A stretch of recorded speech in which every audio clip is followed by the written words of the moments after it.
Apa yang mahal sangat benda ni sampai 1,000 lebih harga dia? Jom guys, kita unbox.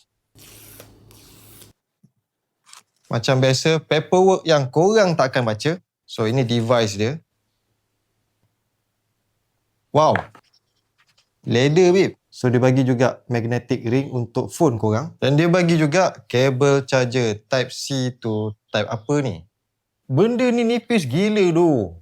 Bateri kapasiti adalah 500 mAh, memori sebanyak 64GB. Warna dia ada dua jenis, iaitu warna silver yang macam ini dan satu lagi warna hitam. Gempak tu. Dia ada bagi satu leather sleeve untuk korang simpan Plot Note Pro korang dan boleh letak kat phone.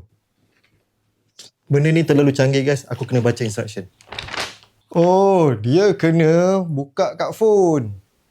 Aku shoot dokumentari dan semua interview, temu bual aku perlu ditulis dan perlu disubmit kepada klien. But dengan Plot Note Pro ni, kerja aku jadi lagi mudah. And yes, kalau korang content creator, filmmaker ataupun video director, yes, korang sangat perlukan benda ni. Kalau ada meeting, ada shooting dan ataupun boleh gunakan waktu korang berbual-bual dengan kawan-kawan. At least ada rekod.